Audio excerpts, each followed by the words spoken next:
Welcome everyone to today's movie. In today's movie we're going to look at the chi-square test for proportions where you've got independent proportions, and in this movie we use an SPSS. In a previous movie we used Excel. So in the book it was example 8.3.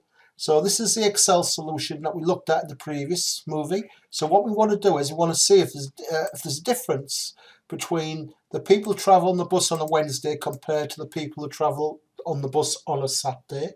So because we've got frequency counts there, we have to use a chi-square test to do that. Okay, and if you remember rightly, we set up the hypothesis test. The null hypothesis is no difference in proportions. The alternative is that there's a difference. The step 2 is select your test. We want a chi-square test of association.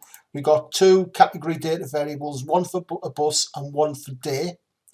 The level of significance is 5%. Okay, so what we want to do is we want to solve this particular problem. Now in this case we had a standard chi-squared method, and that gives us a chi-squared test statistic of 5.8. The corresponding chi-squared p-value is 0.016. You compare that against that, you can see that that is smaller than that, so we reject the null hypothesis. We have to accept the alternative hypothesis, which says that the proportions are different.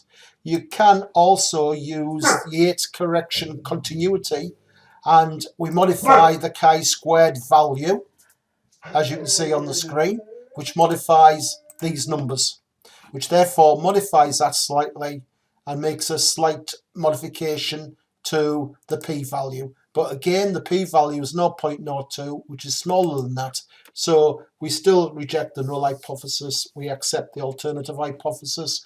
And also in the book, you'll find the third method where we use a Z approximation. Okay, so what we're going to do is go to SPSS, where I've got the data set up. So you can see here that the day is Wednesday or Saturday, and then you've got bus or no bus. And they're the frequency counts. Now, because it's a frequency count, you've got to weight the cases so SPSS knows. So we do that by clicking on data, clicking on weight cases, and then you'll notice here that the count needs to be, you need to transfer the count so weight cases by. There we are. And then click OK. That will put the information into your output file. And then once you've done that, you can then do your normal cross-tab analysis. So we click on Analyze, Descriptives, and then cross-tabs. So in this particular case, we're going to put day in rows, we're going to put the bus in columns, and then once we've done that, we'll click on Statistics, and we want the chi-square test statistic value. Click on Continue, click on Cells, and we want both the observed and the expected frequencies, and then you can quite easily compare with your Excel solution. Click Continue, and then once you've done that, you can then click OK.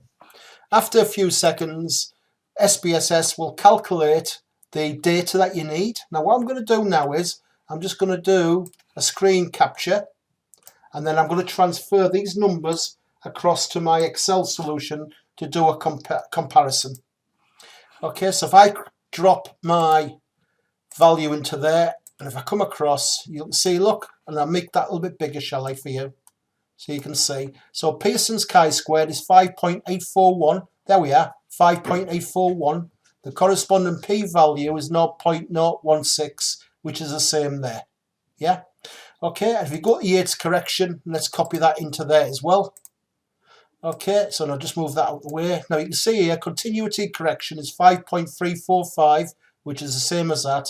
And the p-value is 0.021, 0.021. So you get exactly the same values. Then you make exactly the same decision as before. So the p-value there and there, they're both less than 0.05. So using both methods, you would reject the null hypothesis and accept the alternative hypothesis. So a significant difference does exist between the two proportions who travel on those 2 days by bus.